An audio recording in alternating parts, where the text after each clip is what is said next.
Hey everybody, Dr. Wenzel, Brentwood MD. In this video, I'm going to be explaining to you very simply and quickly what you should be eating.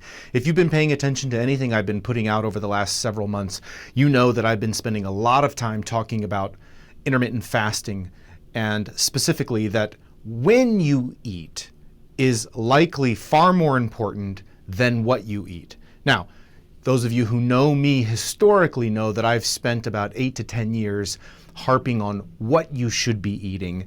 And I've recently had a major shift in my thinking and reprioritization of when to eat now being placed over what you should eat. And quite simply, whole foods now are far and away the clear winner in what we should be eating when we open our mouths to eat, followed by protein shakes, and coming in last, protein bars. Never really been a big fan of protein bars. Highly processed and far too much sugar in most bars. Primarily, the downfalls of protein shakes, and this is not right or wrong or good or bad. They are what they are.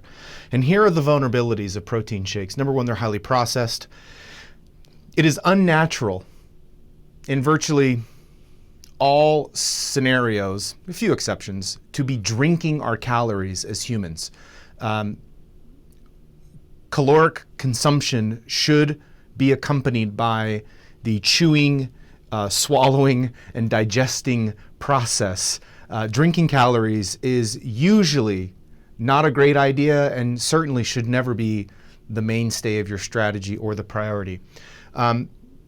As such, because we're basically circumventing the entire front 25% of the GI tract by not actually involving the chewing, the hormonal release, all of the satisfaction, they tend to have very low satiety. Satiety is just a fancy word for fullness, the feeling of satisfaction that you get from eating adequate amounts of ideal foods. And lastly, and I saw this spending nearly 8 years in the obesity space, there really does, they do feed this general dependency that I only know how to win with my weight or my food choices as long as I have my shakes or my proteins. And again, it's not that they're bad, it's just anything that fuels dependency of something that isn't ideal, we really want to try to hedge against that and build into our life systems where those are more contingencies, not the main plan. My basic framework for how to think about what you should eat, and this is presupposing we're talking about a fasted lifestyle, that when you actually open your mouth to eat, we should be making a switch from prioritizing protein shakes as being the mainstay of a meal. In other words, I always have a protein shake for lunch, or I always have a protein shake for breakfast. Instead of that being the strategy, using them as a strategic contingency.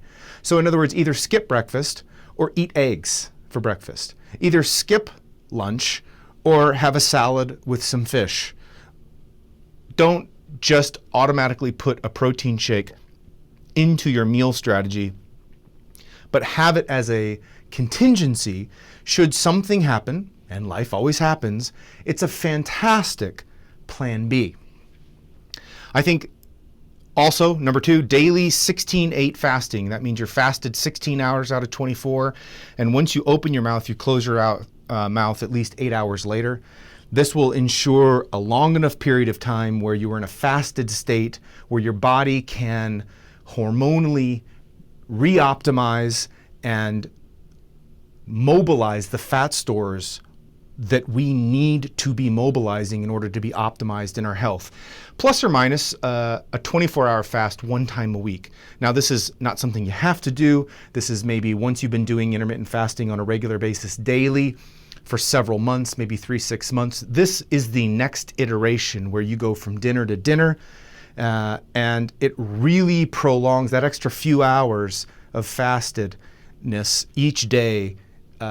Really digs deep into your metabolic stored energy and puts stress, metabolic stress, which is very important to mobilize those stubborn fat stores.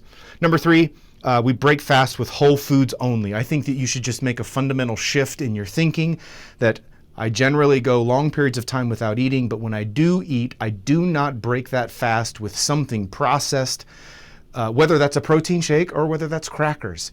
Just let your metabolism be awakened, your GI tract be awakened through the entire process of eating a whole food.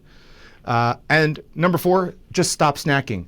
There are a lot of snack food companies that are billion-dollar industries who are selling you the idea that you need to snack. The fitness industry and a lot of mainstream media have been pushing on us that we need to be eating all the time, every 2 to 3 hours, which is nonsense. Humans never in the history of documented human history had the luxury of just snacking every couple of hours. No, you went long periods of time, and you were lucky. At the end of a day, hard-earned, you had a feast to be a part of. Try your best to recreate that. Snacking is grossly overrated, and likely if you have cravings and you need to be snacking, it's likely that you haven't fixed some of the whole food satiety metrics.